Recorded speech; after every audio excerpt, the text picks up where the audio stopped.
नमस्कार दोस्तों। अभी पावर स्टार पवन सिंह और उनकी पत्नी ज्योति सिंह के तलाक वाला मामला जो है वो बहुत ही आगे बढ़ चुका है और इतना आगे बढ़ चुका है कि इसमें भोजपुरी इंडस्ट्री के और भी सारे कलाकार शामिल हो चुके हैं। आपको बता दें कि और कलाकारों के साथ पवन सिंह का नाम जोड़ा जा रहा है। अक्षरा सिंह के साथ तो जोड़ा ही जा रहा है और भी कलाकारों के साथ जोड़ा जा रहा है। और इसी पे पवन सिंह के साथ रहने वाली सुपरस्टार गायिका अनुपमा यादव ने एक इंटरव्यू में बहुत बड़ा खुलासा किया है और पवन सिंह के बारे में जो भी सच्चाई है वो बताया है। इस इंटरव्यू के दौरान पावर स्टार पवन सिंह के ऊपर पूछे गए सवालों पर अनुपमा यादव ने इतना ही कहा कि पवन सिंह जो है वो नेचर के बहुत ही अच्छे इंसान हैं और सभी को एक समान प्यार करते हैं।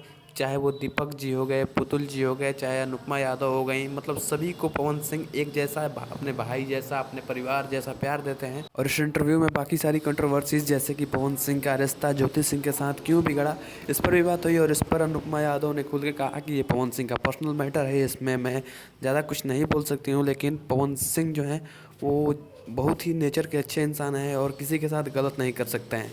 और जहाँ तक मैं जानती हूँ कि पवन सिंह के साथ मैंने गाना किया है और मैं बहुत दिन पवन सिंह के साथ रही हूँ, तो मुझे लगा है कि पवन सिंह जो है वो बहुत ही अच्छे इंसान है। वैसे हम लोगों को भी पावर स्टार पवन भैया के ऊपर विश्वास है कि पवन सिंह किसी के साथ गलत नहीं कर सकते हैं। और पवन सिंह को तब तक ज्योति सिंह से प्यार करते थे और तब उनसे उनका रिश्ता था जब तक कि ज्योति सिंह के बॉयफ्रेंड का पता नहीं चला था या बॉयफ्रेंड की बात नहीं आई थी। लेकिन जब ज्योति सिंह के बॉयफ्रेंड की बात आई और बाकी सारी कंट्रोवर्सीज चलने लगी तो पवन सिंह जो हैं वो ज्योति सिंह से अलग हुए। और पावर स्टार पवन सिंह के फैंस होने के नाते हमें भी पता है कि पवन भैया जो हैं वो बहुत ही अच्छे नेचर के इंसान हैं।